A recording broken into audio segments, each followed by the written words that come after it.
तो दोस्तों आज के इस वीडियो में हम देखेंगे कि स्लैब में बीम के स्टील को कैसे चेक किया जाता है स्ट्रक्चरल ड्राइंग के हिसाब से। तो ये हम एक बीम ले लेते हैं जिसका साइज जो है वो 600 mm विड्थ में और 450 mm डेप्थ में, बहुत ही हैवी बीम है ये। तो इस बीम में जो स्टील का डिटेल दिया हुआ है वो टॉप में 6 नंबर्स ऑफ 16 mm का स्टील दिया हुआ है, मेन रेनफोर्समेंट। ये टॉप में है 1 2 3 4 5 6, 6 नंबर ऑफ 16 mm का मेन रेनफोर्समेंट। और बॉटम में जो दिख रहा है वो 20 mm का स्टील है, 6 नंबर ऑफ बार दिया है। और यहाँ पर जो ये स्टीरअप्स है, ये 6 लेगेड स्टीरअप्स है।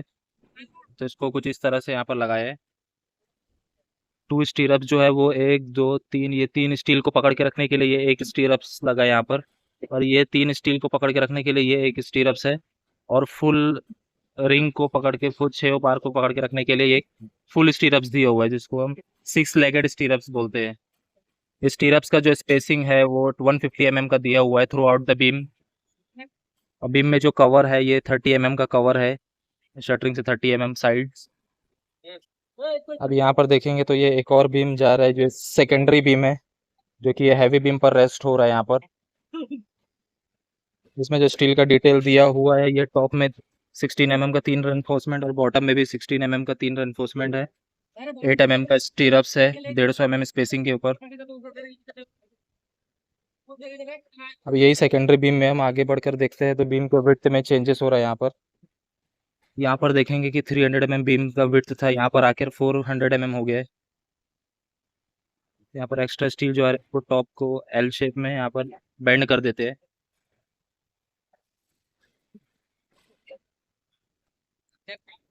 और यहाँ पर आके बीम का विड्थ फिर से कम हो जा रहा है। यहाँ पर ये राउंड बीम दिया हुआ है।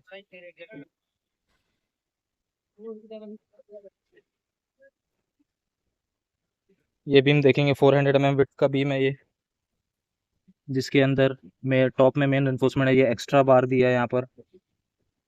जब हम एक्स्ट्रा बार प्रोवाइड करते हैं तो एक चीज़ का ध्यान ये रखना चाहिए कि जो मेन बार है और एक्स्ट्रा बार है इसके बीच में ये स्पेसर लगाना चाहिए मिनिमम 25 mm का, जिससे कि हमारा कंक्रीट में जो एग्रीगेट का साइज़ होता है 20 mm वो इस स्टील के बीच में से पास हो जाए।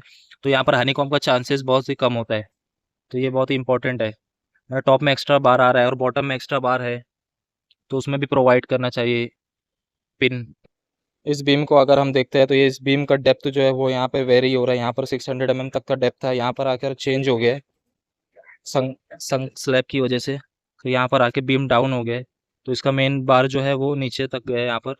और इसका जो मेन बार है वो एलडी, जितना हमारा एलडी होता है 40D 50D एज पर हमारे स्ट्रक्चरल ड्राइंग के हिसाब से मेन बार का एलडी इस बीम में जाएगा। और अगर बीम में अगर हमारा कहीं पर लैपिंग आ रहा है पूरे बीम में, तो जो टॉप का बार है उसमें मिड जोन में लैपिंग देना चाहिए टॉप के स्टील में। इसका जो एलडी के हिसाब से जो लैपिंग रहता है वो टॉप के स्टील में मिड जोन में आना चाहिए और बॉटम में जो है वो एंड जोन में जाना चाहिए लैपिंग। तो स्लैब में स्टील का जो चेकिंग है वो बहुत केयरफुली करना होता है बिफोर कास्टिंग।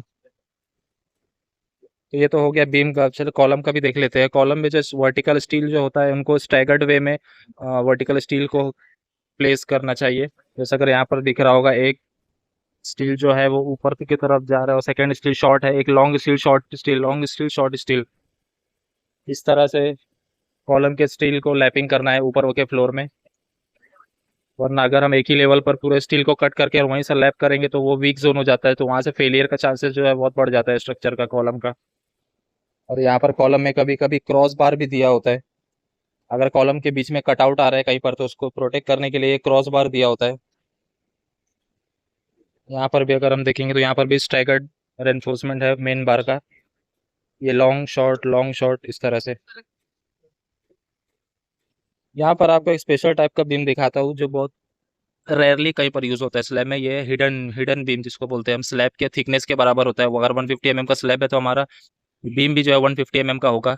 अगर कहीं पर हमारा कटआउट आ रहा है स्लैब के बीच में तो ये हिडन बीम प्रोवाइड करता है, जिससे स्लैब को जो थोड़ा स्ट्रेंथ मिलता है और कटआउट जो है वो हमारा सेफ रहता है। तो इसमें नॉर्मली 10 mm का स्टील यूज किया गया है मेन बार में, ये 10 mm का, और बॉटम में भी 10 mm का। और ये स्मॉल रिंग बनाकर इसको स्लैब के साथ ही कास्ट कर देते हैं। इसको हिडन बीम बोलते हैं।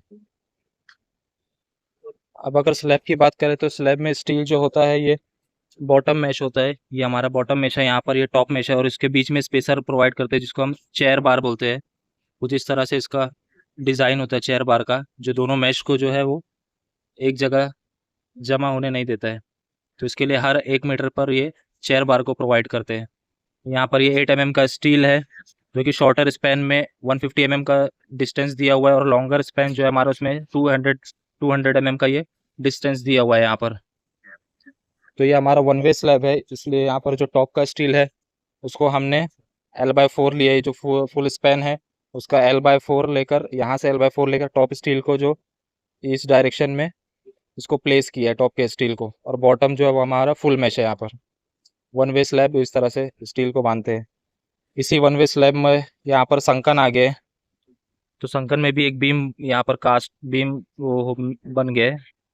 तो इसका स्टील कुछ इस तरह से गया, यहाँ का जो टॉप का स्टील है वो नीचे जाकर बेंड हो गया, और ये इसका जो बॉटम का स्टील है यहाँ आकर इसके टॉप पे आ गया है। तो एक बीम यहाँ पर छोटा सा बन गया 150 mm का। 150 mm का हमारा स्लैब है, और 150 mm का ये बीम भी यहाँ पर कास्ट हो जाएगा कि संकन की वजह से। तो दोस्तों ऐसे और इन्फॉर्मेटिव वीडियोस के लिए लाइक एंड सब्सक्राइब ज़रूर करें।